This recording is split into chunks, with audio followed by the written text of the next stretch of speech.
Everybody to our Friday Live Humanising Work with Bailey and French every Friday morning, a chat about what's gone on this week. So literally currently with us, with our clients, with our friends and our partners. And this morning I have the wonderful Megan Burt joining me. Morning, Meg. Morning. How are you doing? Yeah, I'm good. It always makes a difference when the sun is shining like this. Yes, I've got the sun beating down on me, which is lovely. Although I think we're a wet bank holiday weekend ahead of me, but I could talk about weather for ages. I'm a real weather obsessed person. So yeah, I mean, catching up this week, there's been so much going on, and I was saying ahead of this session, kind of let's just talk about what's been going on for us, really. It's so similar to some of our clients' stories. And there's some lovely kind of learnings in there as well, around kind of living and breathing what we share with others, to ensure that we stay well and look after ourselves and focus on what's important. And this week's been coming up to the end of April. It's for us, it's our first month of our new financial year, having kicked off our plan early on, which seemed like only yesterday. I can't believe a month's gone already. And lots of different things have been going on for us this month, but I'm pretty sure a lot of our clients have been going through the same things and the same kind of experiences and emotions and challenges that surround that too. So I was hoping to kind of go through a few of those pieces with you this morning, Megan, and really, I guess, just share, where we're at and what we're grateful for and what we're proud of too, because I think actually we have to regularly check in with that, don't we? Yeah, because we so naturally focus on what we haven't done yet, or I need to get this done today and wrap it up before the bank holiday, which we do need to do, but actually look back on what has gone well and what we have achieved, or what hasn't gone well but we learn from, and that in itself is a good thing too. But yeah, accomplishment, my favorite pillar of the pyramid model. We're both achievers, aren't we? We both have a strength and achiever, so one of our favorites. It feels good to tick off those things on the to-do list. And actually it's funny, isn't it, because it feels like we used to have these chats all the time, didn't we? But when we were traveling to client locations, so if we were on the train halfway up the UK or going out to Gatwick or wherever it was we were heading, it would always be, actually, it was those human snippets that I miss so much, rather than having, a focused, targeted online conversation. Yeah. Oh my goodness. Yeah. And it's, I was saying that earlier on in the week, even just the amount of learning that happened on the train, on the way up, usually, well, because we're in Brighton, so it's invariably on the way up. Just how, you would just go through notes and get loads of, as you say, the snippets, like, oh, I saw this research, you could add that into the facilitation, or you could do this and that. Environment, because you're just preparing, and you're in that mindset as well, because you're traveling, because you're going somewhere, and almost trying to recreate a little bit of that in the office now as well. Even when someone comes back from facilitating a workshop, it's like we would always come out of a workshop, be on the train and be like, what do you think went well? What do you think I could have done better? Like, what was my favorite bit of all of that? And actually saying that to someone as they come back in, from a workshop, being like, what was your peak moment of the facilitation and all of that? Although I do find it really hard after a workshop to do that, to reflect, to try and force ourselves to do that and be proud, because you can so easily come away from anything being like, what went wrong versus what went really well. Yeah. And we did that too, and I know you can't help it, it's natural to kind of go, oh, I can't believe I messed up, I said the wrong thing, or I didn't respond to that question. But what I remember most, I guess, about those moments is actually often the euphoria afterwards, because for me, I love delivering whatever it is and being with groups in person, and I do miss that. And I get into flow with my strengths when I'm doing that. And afterwards interestingly, I was talking about this earlier in the week with Stuart around the team flow piece on Monday, is that recovery time to just go, whoa, and eating loads of food to kind of restock my energy. I never had any problems with kind of weight when I was running around chasing my tail in London. But it's really interesting how, I miss those moments of euphoria now, because actually they're quite isolated, you know, delivering a session, unless I then call the whole team and say, right, how did that go? God, that was great, wasn't it? There's none of those natural moments. And that I do miss that. And I hope, obviously, I look forward to that coming back again. But we've had some good stuff go on this week, haven't we? And, you know, in even this month, we've been onboarding new people. We've been recruiting new people. So really excited about more new people starting. You know, we're on track with our expansion plans already in month 1. And, you know, we've improved our EVP. So we've got some exciting new offers for employees. And I hate using the word employees, but our people, our team. And, you know, we've got on new clients. We've delivered a ton of workshops. We've had, you know, associates doing fantastic. I've had some great feedback this week as well. And Meg, your team have been really busy this week. Yeah, they've been amazing. And I always say it. It could be such a cop out to say my proudest moment is actually, I'm just proud of the whole team, but I am. And there's nothing, and we used to always say it, especially in like leadership workshops face to face, you would capture more of this conversation of like, there's nothing nicer than watching someone else grow and develop and like achieve things. And it's there's so much more pleasure in watching someone else achieve versus yourself, because you can totally live out the like euphoria of it and be super proud and kind of like chat to them about it. So yeah, we've had amazing stuff. We've had someone on my team deliver a webinar yesterday, and it was actually one of their first times to deliver a webinar with us. And that was just so nice, because again, we could recreate that like pre-facilitation part, which I love, because you just get really excited about the slides, because I'm a nerd. I get excited about slides and how to make sense of it. So that was really exciting, and then we could all tune in and listen in and kind of laugh along and like applaud it when they came out of the room, having delivered the webinar so well. So that was so lovely. I've had amazing feedback from one of my team on some design I was doing this week, and I was like, go rip those slides apart, tell me exactly what you think of them. And I got this big long email back, and I was like, you're right, correct. So wonderful feedback from them, and that's amazing to see, like, I guess someone's growth in like their design skills and like how well they can live through, because that's the trick with design, and isn't it? With we might have some learning and development people and training people tuning in, is like trying to picture how this will actually go and flow in virtual world, especially. And so being able, but also someone being able to just feed back to me and be like, this exercise doesn't make sense to me, Megan. And I'm like, cool, let's change it. Or let's see why. So all of that. And then we had someone get amazing feedback that I believe I could misquote this, but something like, this was the smoothest project I've ever been a part of in my work ever, which I mean, that's amazing. I'm so proud of that person. So well done, everyone on my team. I hope they're all listening in. They could hear that, but you can tune back in later. Yeah, they can listen to the recording. And I think, you know, it's really, really important, isn't it, to make sure that we do share that stuff, because, you know, it's amazing how we just keep going and just keep going, because I know we're all quite motivated by the vision and what we're doing, and it really matters to everyone. But it is really important for our own growth to be able to say, actually, do you know, that's a significant milestone for us. That's a really interesting piece of feedback on a new product.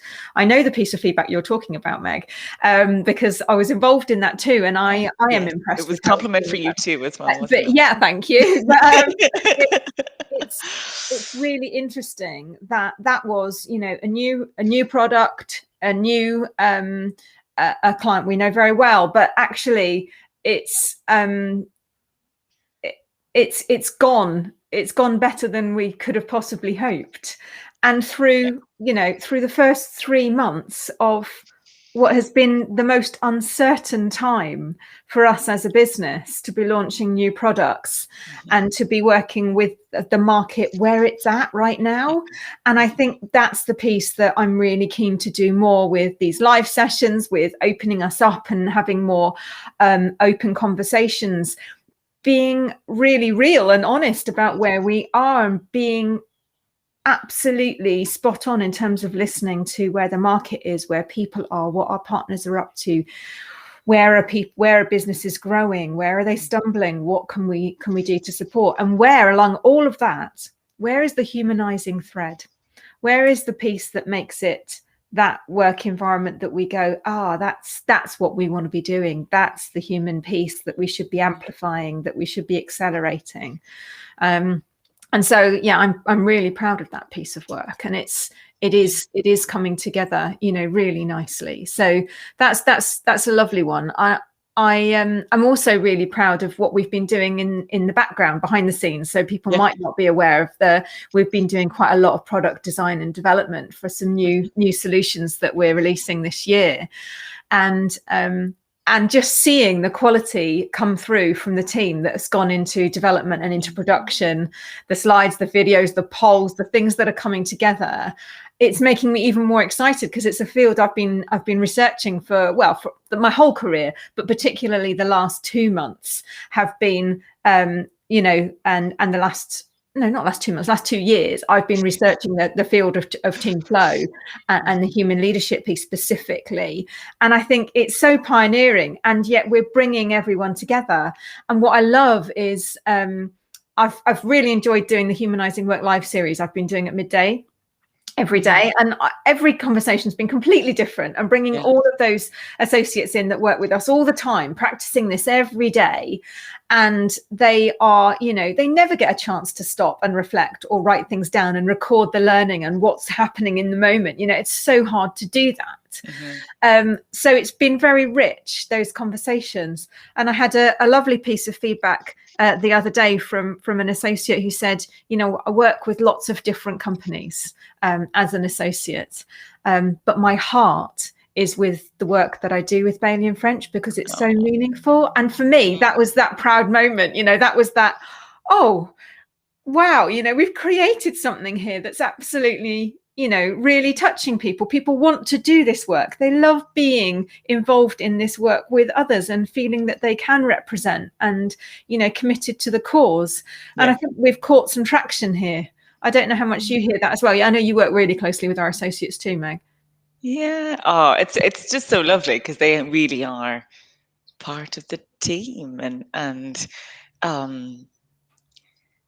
they get that touch point as well, I guess, with us and clients, and that loop all the time. So they get to kind of live through the content, I guess, of what we're all delivering, and that's so nice.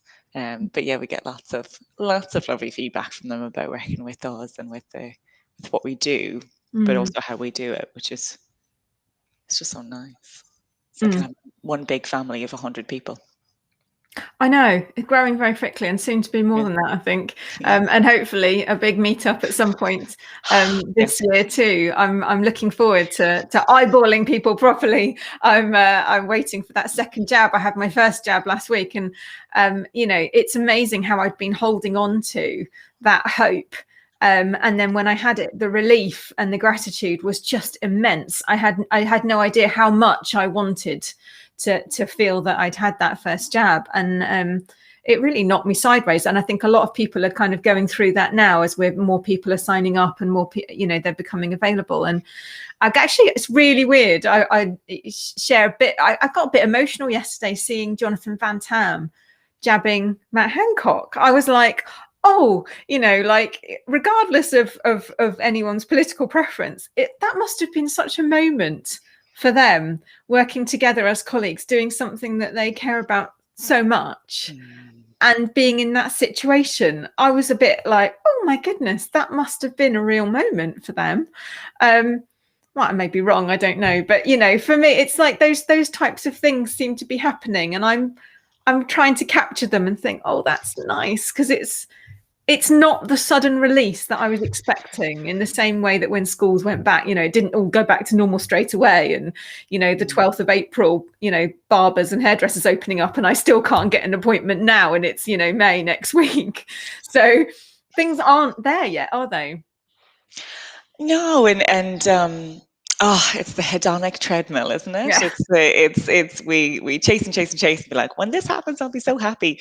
But it doesn't quite happen the way we expect, and we only have the same amount of happy hormones that can be released in our brain, regardless of what we're able to do. So it's that creating the meaning and creating the happiness for ourselves. But absolutely, and fair play to anybody going back to work there in the last couple of weeks into pub and retail and restaurants. I walked into a shop yesterday in Brighton, scoping out what I might buy this bank holiday weekend in some of the retail shops. And so I just walked into the store and they were like, welcome back. Like across the store to me. And I was like, thank you. And it's just, it's so nice. But it must be exhausting. And so we've been talking about accomplishment. I mean, like, count those wins of like being back on your feet 12 hours a day when you haven't been used to it. Thank you to all those workers for being there for us and for each other. But yeah, and how we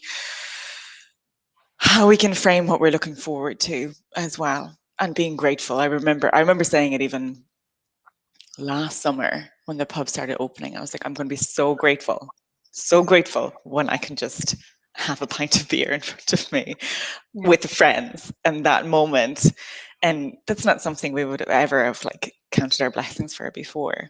But it's that creating moments. I've forgotten the authors of that book. Chip and Dan or something, but I can't remember their surname. But creating moments for ourselves and creating meaning, because searching for it or finding it would be like, when this happens, this is when I will finally be happy. It just doesn't work. Unfortunately, our brains don't work like. It would be nice if our brains worked like that, but they don't. Yeah. What can we do? Yeah. And it is funny. It's funny what creeps up on you, isn't it? And what occurs to you afterwards. And I know someone, as you suggested, someone who's working in hospitality and back to their workplace last weekend, and now doing 38,000 steps in a day because of the new kind of one-way system they have to go around to serve the customers, is so much longer than the original. And I think there's this big bump we need to get through, isn't there, before the kind of all the restrictions are lifted, of actually still managing this return to something different. It's not the same, and it's exhausting, absolutely exhausting. As you said, you're commuting in now for the first time in so long, and that is exhausting because you weren't doing that. It's all those extra steps and the bags and the have you got the right shoes and remembering what to put in the bag. Alex. I just don't know anymore, so I put everything in the kitchen sink with me to work. But it's true.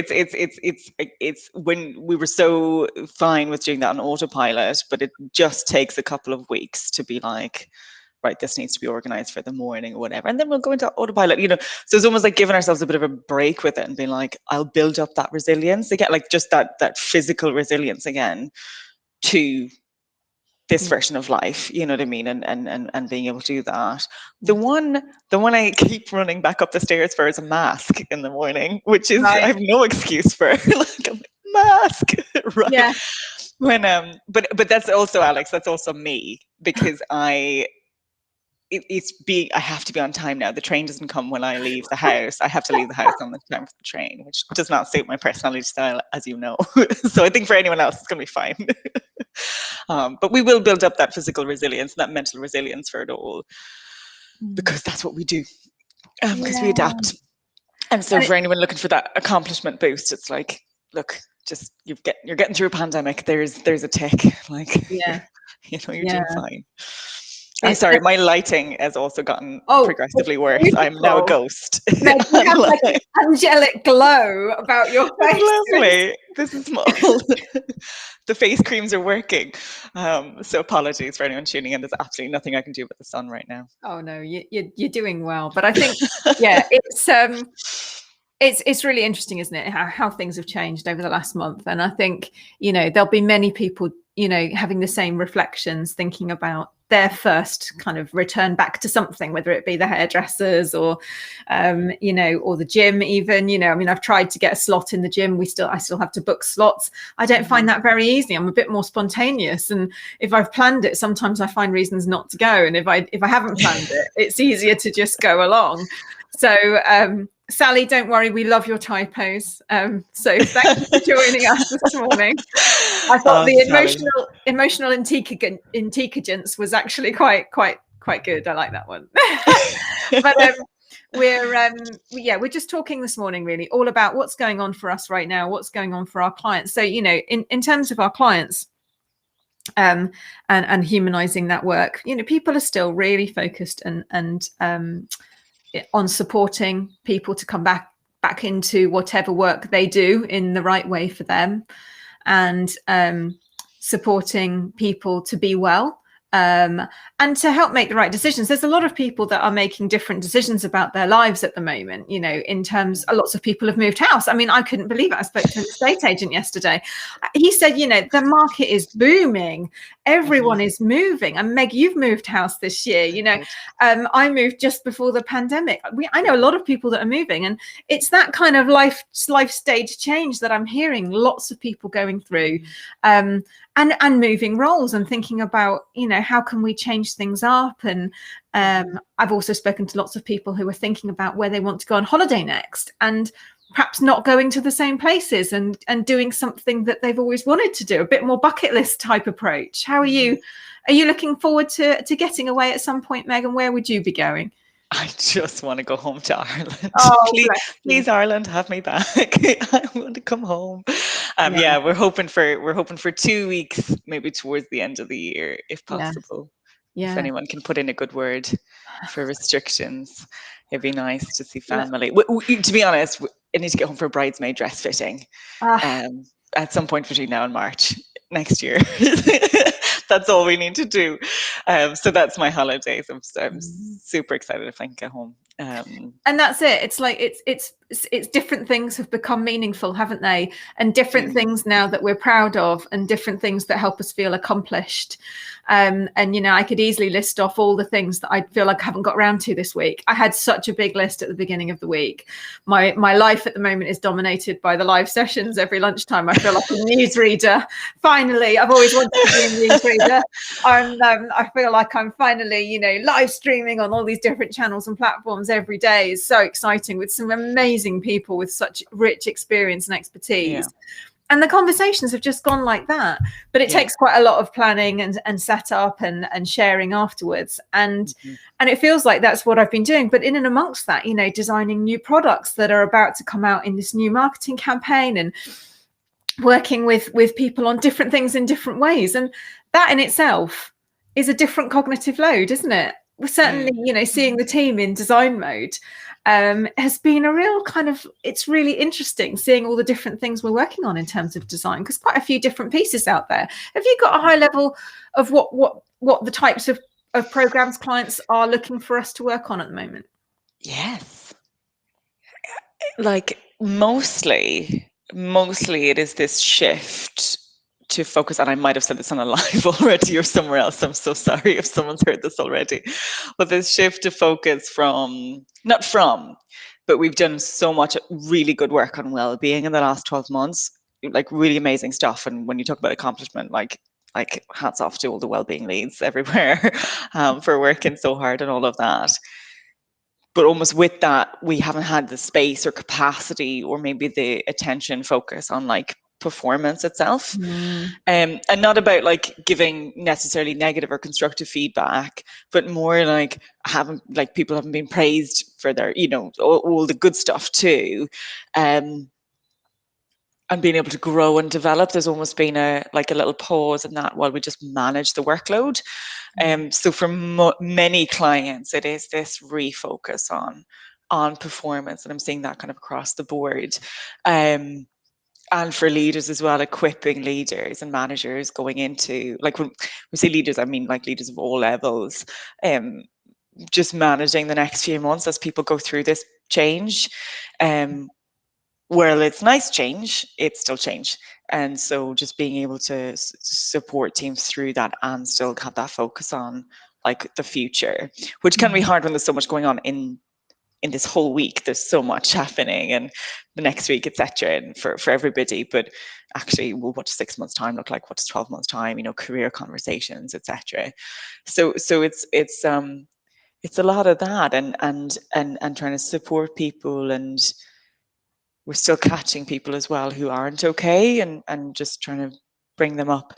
One topic that Dan actually was speaking about yesterday, Dan Billington in Bailey French, was speaking about languishing, and this huge percentage. So there's actually not many people who are struggling and experiencing mental ill health, which, as we know, 1 in 4 of us at any one point might be suffering with. But actually this huge amount of people who are languishing, so neither flourishing and thriving nor suffering, just in this space of, as we were joking about, like you're standing in the cereal aisle being like, I have to buy a cereal every week for the rest of my life. How am I going to do this? You know, and not in a like negative, depressing way, just in a like, oh, someone give me some inspiration. I need some motivation. So all of that as well, and trying to like, how do we find that within ourselves and boost that? And of course, all the solutions like PERMA and performance motivation, respect, clarity, praise, growth, strengths, you know, and trying to inject all of that into the organization. So that's a summary. Yeah, that's really good. And I love that piece, because I think it talks to what we were talking about before in terms of people having that kind of that moment now of like, okay, so I've had a year to think about, you know, doing things I've never done before. Yeah.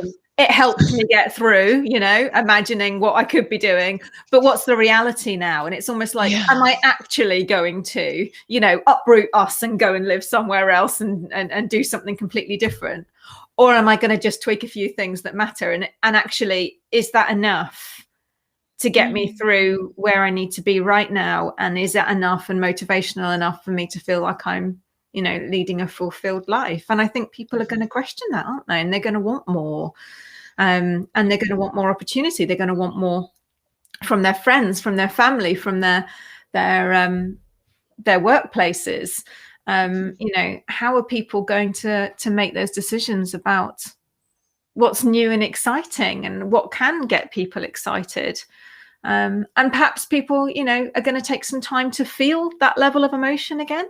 I think sometimes if you've been kind of holding back for some time and just getting through, it takes longer. You know, it's not that immediate bounce back, is it? It takes longer to be able to almost allow yourself to feel really happy again and to feel, you know, joyful. And I read something, I think it was yesterday, about the need for leaders to be really playful and fun in the work environment now. And I think you know, I really feel that I need that from the team. I love that from that's what I miss so much, that, you know, it just breaks the stress. It just lets you feel like, oh, you know, we're just human here. And I love it when the team do that. You know, we've got a couple of incredibly funny people in the team. I'm not the funniest person, but I try to be, and that just makes me giggle. But I think other people, I love it. And I'm breaking, you know, even the gifts that we're sending around to each other, that emotional expression. It's important. Humor is really important, because we can't laugh sometimes. No. You know, it's crucial, and it does, as you say, it breaks the, not tension, because that's not the right word for it, but just breaks the like, I don't know, impression that we're all going to take ourselves super seriously. It's like it cuts all that quite quickly, which is a really beautiful thing in itself, that we have the ability to do that for ourselves. Yeah. So we've got a minute or so just left now then, Meg. Chatting all around things this week. Proper. This feels like a real proper, like us having a cup of tea and like in a chat. I hope people got something from this. I know Sally's there. She's been a great support to us on these Friday Live. So Sally, I hope you're enjoying your morning cup of tea. I think you know, for me, it's just been really nice to talk, actually, and to demonstrate that and to look back and reflect on the accomplishments, because actually it takes a lot to get through a lot of this, and it's not, it's a cognitive load as well, because we're not in a habitual place yet. Things have not become regular and normal into a routine enough for people, so it is still quite taxing. And I think we need to give ourselves a pat on the back for how well we've done this month, and hopefully more relaxing into a more comfortable space going forwards that we're happy with, and start to make those things come to reality that we want to create for our experience of every day. So thank you, Megan. I've really enjoyed having a chat with you this morning, and I miss us going up on the train having these. I do. I never thought I'd say I missed the trains, but I absolutely do. Yeah, I do. So yeah, thank you for joining me. Thank you, everyone, for listening. Thank you, Megan, for your insights on everything that's been going on this week in clients, partners, and with our friends and colleagues. We are available to re-listen to the recording if you want to. We've got this recording going on to our podcast, which is available on Spotify as well as other platforms. And this will be available on our YouTube and Facebook and LinkedIn channels afterwards too. So look forward to another chat with Friday Live next Friday, 8:30 in the morning, catching up on all things humanising the world of work. Have a great rest of your day, Megan, and have a lovely bank holiday weekend for everyone who's joined us, including Sally. Have a great day. See you soon. Take care.